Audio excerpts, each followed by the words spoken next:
Gentlemen, we welcome you all to the nuptial celebration of two of the loveliest people in our lives, Warren Earl and Christina.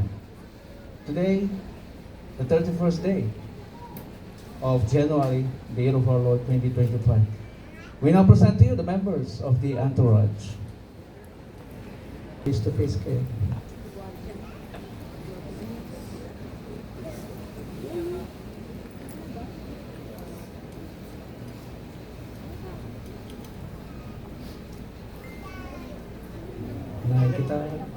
Unahin ko si Warren. Warren Earl Herrera Perdigon. Do you take Christina Francisco Cruz here to be your partner for life? Yes, I do. Do you promise to walk by her side forever and to love, help, and encourage her in all she does? Yes, I do. Do you promise to take time to talk with her, to listen to her, and to care for her? Yes, I do. Will you share her laughter and her tears as her partner, lover, and best friend? Yes, I do. Do you take her as your lawfully wedded wife for now and forevermore? Yes, I do. Now it's Christina's turn. Do you, Christina Francisco Cruz, take Warren Earl Herrera Perdigon here to be your partner for life? Do you promise to walk by his side forever and to love, help, and encourage him in all he does? Do you promise to take time to talk with him, to listen to him, and to care for him? Will you share his laughter and his tears as his partner, lover, and best friend? Do you take him as your lawfully wedded husband for now and forevermore? Yeah, we go to the ceremony of the rings. May we have the rings, please?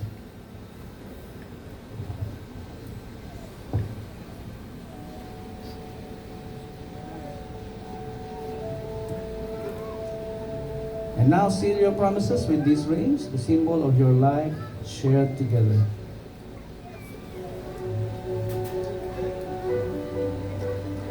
Tandaan niyo, simula sa araw na ito, na-imbento ang rings para malaman, makita ng mga tao na ikaw ay nagmamay-ari na ng iba, ang asawa mo.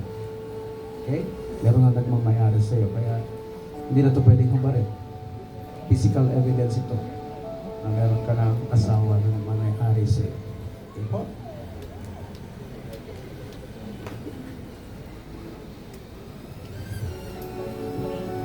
Just repeat after me, groom.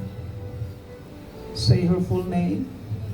Christina Francisco Cruz. This ring I give This ring I give as token and pledge, as token pledge, as a sign of my love as a sign of my love and devotion. and devotion. With this ring, With this ring, I marry you. I marry you.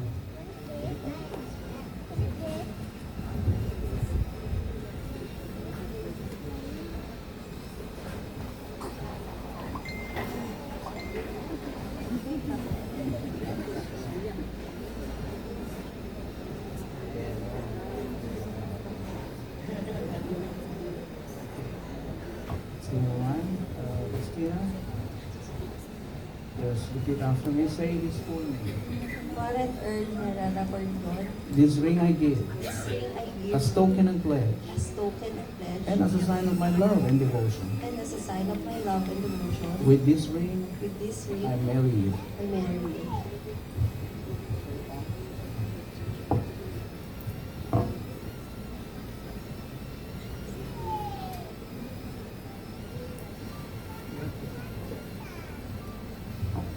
Let's listen to the personal vows of the couple. You may now take your seat for a while for a short reflection about marriage.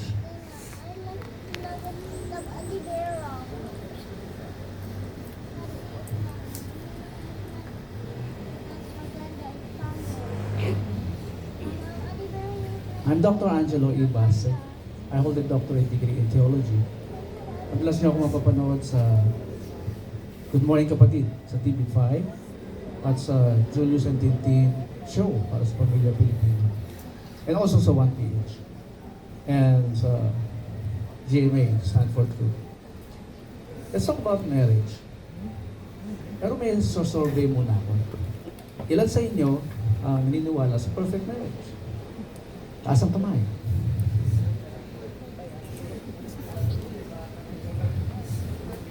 Dalawa, tatlo, apat. Anim. Very good. Alam niyo ibig sabihin niya? Anything that you don't believe with, you will never make any effort to achieve it. Ulitin ko. Ano bang bagay na hindi mo pinaniniwalaan? You will never make any effort to achieve it. Hindi mo talaga ma-experience yun. Kasi walang susundin yung katawan mo. Kapag yan nasa conscious mind mo, susunod ang katawan mo. Because you believe in it. So yan po ating problem sa Pilipinas. Daming hindi naniniwala sa perfect marriage. Baka naman hindi natin naiintindihan yung salitang perfect. Baka naman ang tingin natin sa perfect, yung dalawang mag-asawa, mayroong bilog sa ulo, at hindi nagsisigawa sa isa't isa, sobrang bait, opo, opo, darling, yes darling. Baka ganun yung iniisip natin kahulugan ng perfect eh. Para daw sabi ni Socrates, a Greek philosopher, wisdom is the beginning of definition of terms. Ano ibig sabihin doon? I-define mo yung word, i-define mo yung terminology. We call it etymology. Saan nagsimula yung word? Paano nabuo? Saan ang source? Saan ang origin? So, i-define natin yung perfect. Few centuries ago, when scientists learned to do the measurements, yung mga inch, weight, kilo, centimeter, meters, nung matutunang ma-discover ng mga scientists yan, every time they make a product, merong design. No, siyempre, coming from an idea, they will write it down sa papel at may sukat, may measurement. Alam ba, carpenter, may measurements yun. Hindi pwedeng gawa ka lang ng gawa. Di ba? Maraming resources mo sa sayang kung wala kang design. So, merong measurement. So, sinusunod nila yun. Every time lumabas na yung produkto at nasunod yung design, yung sukat, exactly, they call it perfect. Okay? Madali lang, di ba? Marriage. Let's talk about marriage. It's from the word gem. Gem daw. Gem. Dalawa kayong precious stones na pinag-iisa. Paano pinag-iisa ang silver? Paano pinag-iisa ang gold? Paano pinag-iisa ang diamond? Panoorin nyo sa YouTube. Ang dami doon. Lahat yan kasi nakakalat lang. So, pinokollect nila yan para maging pure, pinipressure. Init.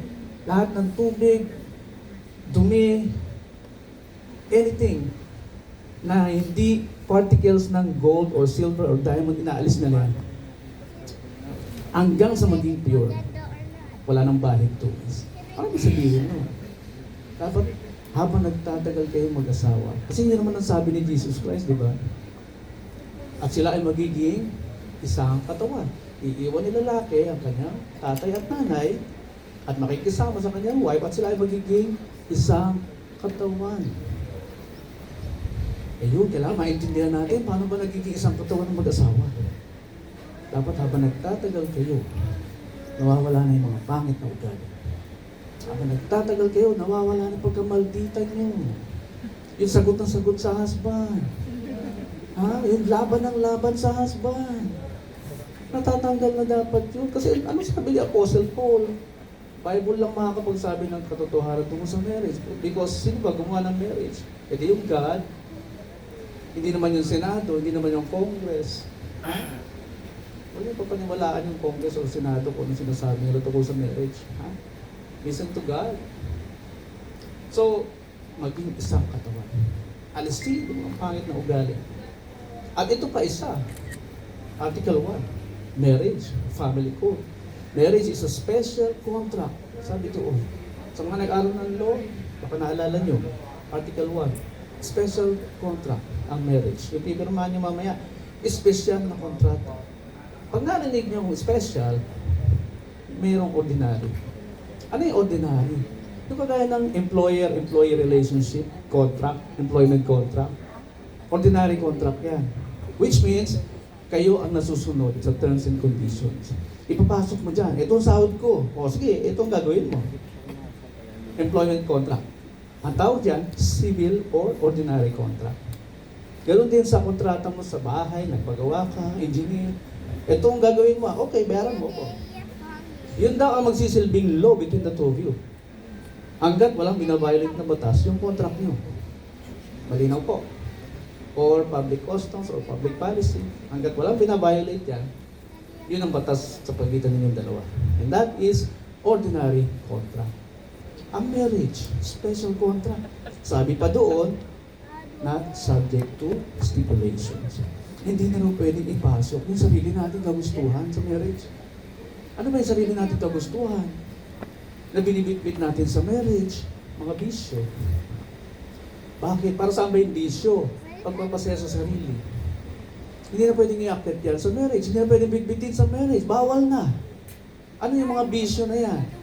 Babae, alak, sigarilyo. Bakit nasama sigarilyo? Ay, kailangan nyo tumandang sa bahay. Nagbibigay ba ng longer life ang sigarilyo? Hindi naman. Kaya ang hindi nila ako mabola sa mga advertisement nila. Kailangan nyo sabay tumanda. Kailangan nyo sabay ma-enjoy ang buhay. Hindi pwedeng iwanan yung isa dahil sa bisyo mo. Hindi pwedeng inom ng inom. Bawal na po yun sa marriage. Pag may okasyon, shot lang. Huwag yung kinakaray ka na ng kumpare mo para iuwi ka ng bahay mo. Hindi na tama yun. Ha? Sir? Babae. O, makakatulong ba yun? Ignorante lang kasi tayo. Sa totoo lang. If we know these things, nagturo sa atin ng tama, maintindihan natin ang marriage. Okay? Kasabihin pa, man is polygamous. Hindi, mayroon kang di nalalaman.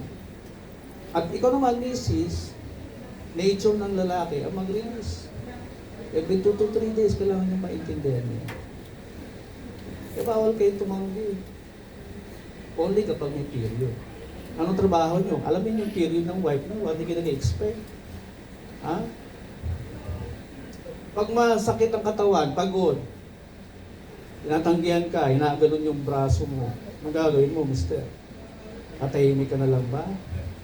Hindi, dapat kang gawin. Wala sa kondisyon kondisyonin mo. Kasi may seasons ang tao. Ano yung 4 seasons? Autumn, winter, spring, summer. At hindi magkasabay yan sa human beings. Ikaw, summer, mainit ka. Eh si Mrs., taglamig. Ang gagawin mo. Meron kang dapat gawin. Because love is a verb. Tama, mali. Hindi siya, basta pumirma ka lang. Love kita, pinirmahan ko nga yung marriage contract. Ikaw nga pinakasalan ko eh. Hindi sapat sa kanila yun. Hindi sapat yun. Yung pumirma lang. Ang number 1 daw need, sabi ng Diyos, ay yung love. Sa lalaki, number 1 need nila ay respeto. Respeto. The more you respect them, the more namamahalin ka niya. Unconditionally. Huwag ka magbigay ng condition. Hindi ka na entitled doon. Nakasulat sa batas eh. Okay? The more you love your wife, the more they will respect you. At yung love na yan, may kasamang pagbibigay. Oh. Kaya naman, misis, pag tumanggap, i-manage yung pera. Ha? Dapat maging wais kayo sa paggastos. Pag nakita ng husband nyo, ganun kayo kawais, financial management, pinag-aralan ninyo, yung mga gamit nyo hindi dadami sa bahay. Because yun lang need, yung kailangan bilhin. Otherwise, sisikip ang bahay nyo. Sa dami ng gusto nyo bilhin. Scientifically proven, you are emotionally created. Gusto nyo yung mga magandang kulay, magandang design. That's why yung mga Shopee, Lazada na na-invento yun dahil sa kanila. So, but you have to manage your finances. At pag nakita ni husband, ang galing mag-manage ng finances ng wife ko. Bigay lang ng bigay yan, hindi mo ko question yan. Kung saan napunta. Diba no, sir? Diba no? Ang sarap magbigay pag napupunta sa tama. Okay? So, para yung vowsy, 17 years na, simula nung gawin yung batas na vowsy. Wala rong effect. Sabi ng Ateneo University, karal sila. Walang effect kung vowsy doon. Bakit? Promote ng violence. Hindi natin pinopromote kung paano i-respeto ang mga lalaki. Respeto kailangan nila. Hindi pwedeng sagot ng sagot. Hindi pwedeng laban ng laban. Bakit? Anong sabi ni Apostle Paul? Submit to one another. Di ba? Ayaw niyo paniwalaan yung Bible. Because yun ang totoo nangyayari sa inyo, naramdaman niyo. So you really have to start believing in the Bible. Because diyan nagsisimula ang problema natin. I'm also a Supreme Court mediator. Lahat ng kasong dumadaan sa amin, sinasala namin para hindi na matuloy sa judge. Ang ugat lagi ng problema, emotions. Hindi na manage na emotions. Relationship na nasira. Kaya gusto nyo umaba buhay nyo? Ako dito Harvard Studies. For 85 years, pinag-aaralan nila palagi yan. Invest in your relationship at home. Huwag kang makipag-away sa kapatid mo, huwag kang makipag-away sa asawa mo, sa magulang mo. Kaya nga sinabi, honor thy parents. Alam mo yung sabihin ng honor? Kahit anong gawin kalokohan niyan, wala kang choice kundi irespeto siya. That's the meaning of the word honor. Yun po yung meaning niya. At may pangako, pag nirespeto mo or pag in-honor mo parents mo, ano pangako? Nabasa niyo ba yun? Longer life. You will have longer days in the land. Subukan nyo. Kung hindi nagsasabi ng totoong Bible, try it. All you have to do is practice, apply, now na naintindihan nyo na ang design ng marriage. So, anong perfect marriage? Ang perfect marriage ay pagsasama ng male and female na sumusunod lang sa design ng marriage at hindi reklamo na reklamo. Pag sinabing love your wife, mahal lang na niya ang wife niya. Hindi niya bibigyan ng konsumisyon. Umuwi lagi ng maaga. Kasi alam niya nag-aalala sa'yo. Ang wife mo, walang maaga. Ganun din sa babae. Wala kayong ibang gagawin kundi irespeto ang inyong husband. Huwag niyo lagyan ng kondisyon na bakit ko siyang mamahalin, hindi niyo man ako nire-respeto. Or vice versa. Hindi ka na entitled doon. Bawal na. Because yung batas na ang nagsasalita. Walang demokrasya sa Diyos. Ha? Ang democracy ay invention ng mga Greek philosopher. Kaya gusto niyo ma-experience ang perfect marriage? Now na naiintindihan niyo na. Practice niyo na. Magugulat kayo. Yun yung misteryo ng pag-aasawa na pinaliwanag ni Apostle Paul sa kanyang mga sulat. Anong perfect marriage uli? Pagsasama ng male and female na hindi naninigaw ng asawa. Pagsasama ng male and female na walang ibang ginawa si husband kundi yakapin, i-pamper, proteksyonan yung kanyang wife. Sa babae, walang ibang ginawa sa babae kundi irespeto lang. Pero kukonsultahin, ha? Tama equality.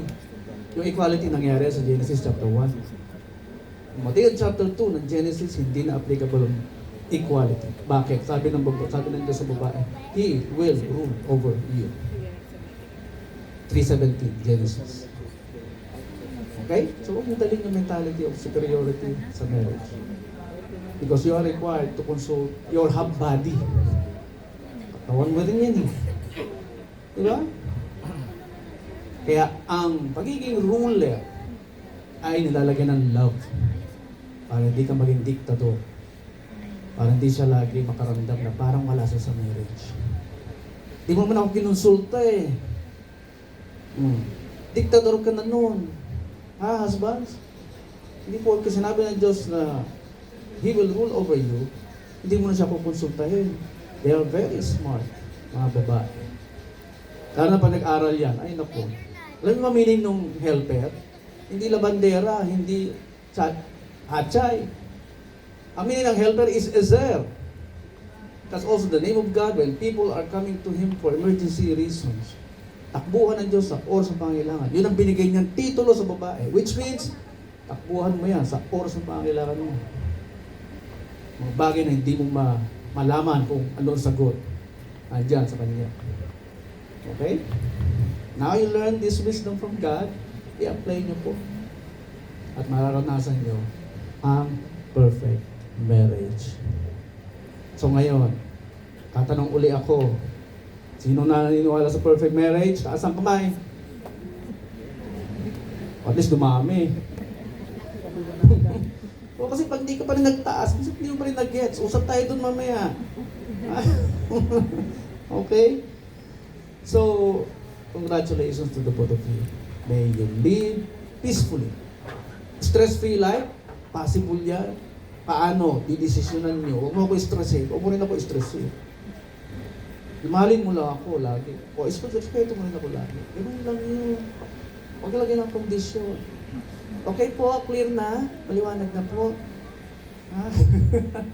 Maraming po salamat sa inyong pakikinig. At ituloy po natin ang kasalan. Tayo kayo? Face to face, hawak pa rin kamay.